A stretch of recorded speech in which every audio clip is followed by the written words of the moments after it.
Hey, Coach.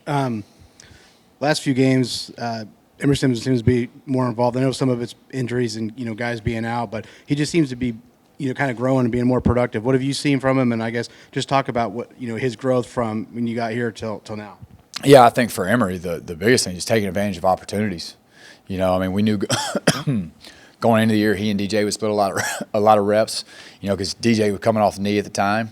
And so they've kind of played 50-50, up until, DJ, got beat up a little bit. And so Emory's had to play a bunch of plays, and he's done a really nice job. And to me, that's the biggest thing. That's a young man that prepared. I mean, if you just saw the notes that he took in meetings, he prepares the right way, and he's put himself in position to make the most of his opportunity, and couldn't be happier for him because he's a great kid.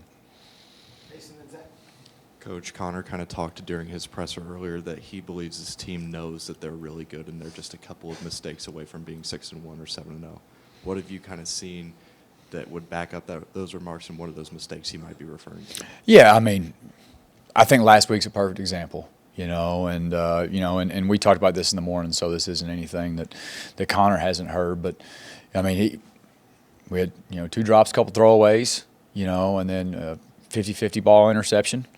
Right choice to make. Put the ball up, got your one-on-one. And then first play of the game, we got what we want, got an open guy, and we missed. Legitimately, probably could have been 34-35 of 41. Which would have been a really, really, really special day. But that's kind of the nature of the quarterback position. Nobody cares.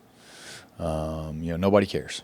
And people are going to remember those 2 throws. And that's kind of the nature of coaching. That's the nature of playing the quarterback position. And I think more than anything else, those are the things that our kids see. We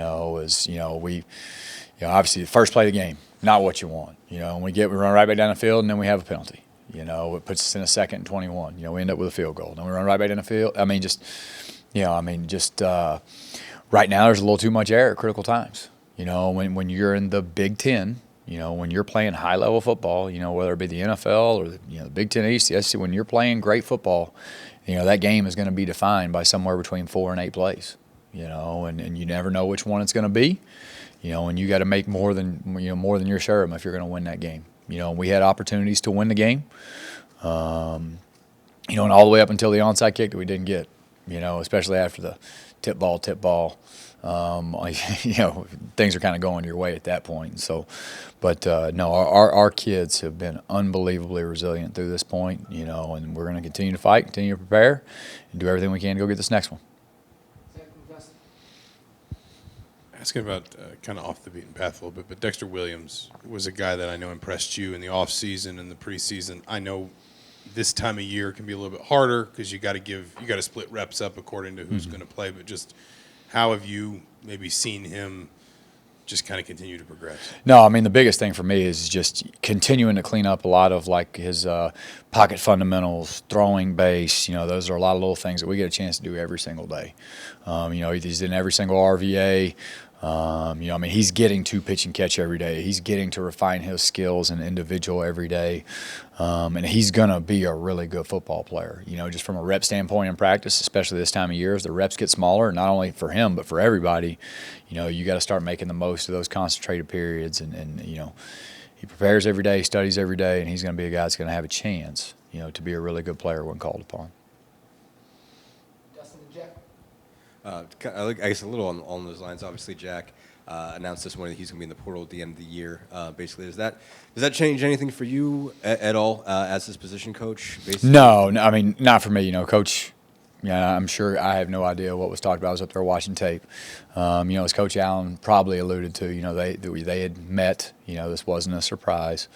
And the biggest thing for me is like I told the quarterback room this morning, is that there's not a better teammate. There's not a better person. There's not a better kid. I would recommend him to anyone, and if you ever wanted to get in this profession, I would hire him in a heartbeat. He is the consummate teammate, and he has done an incredible job. And so, it's a very unique circumstance with kind of his ability to finish an MBA and do some other things, from one of the most elite business schools in the country. And so we're just, he and Coach Allen have met on that, and so I just, I can guarantee you this: there is absolutely none, unequivocally zero, ill will towards Jack Tuttle. I mean, he is a great kid, great teammate, and he's going to make somebody a really good quarterback. Coach, with the running game, I guess, what do you think it will take to take the next step to be a little more productive in that area? And what do you like about rotating the three guys between Josh and Jalen and Sean? Yeah, I think from a run game standpoint, last week did a much better job targeting. You eliminated a lot of issues. Were we perfect? Absolutely not. But we've just got to continue to, win at the point of contact. We got to continue to play vertical and horizontal displacement in the line of scrimmage. And we've got to supplement our run game with perimeter screen. We've got to find ways to attack the edges of people, and that's a team effort. That's an 11-man effort, and obviously we all know that's somewhere where we have got to improve. We got to continue to fight to improve. Coach Carey and the O-line, they're doing everything they possibly can every day to make it better because, until we can do that at a highly functional rate, we're not going to be, as powerful as we could be. And so that's a daily pursuit. In terms of those backs, all three of them kind of give you something different, whether it be from a ball skill standpoint, a style of run standpoint, and as Jalen continues to kind of mature in the offense, he's a guy that we can kind of make a jack of all trades. He plays wide out. He's kind of done a lot of different things for us to create space touches for him. And so all three of them, have a role. They all have a purpose.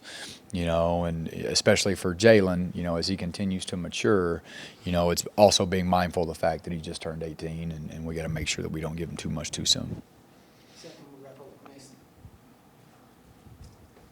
You talked a few weeks back about what Donovan could bring to you in the Wildcat formation. How long had you been waiting to break out that Philly special play, and what do you see?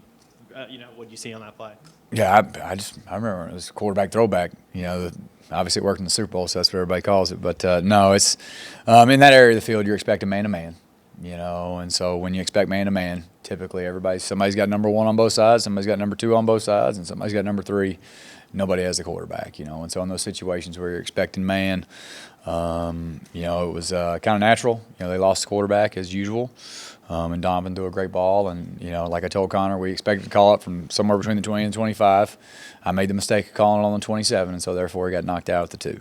But we got to go find a way in the end zone on that one so we don't have to call another ball play.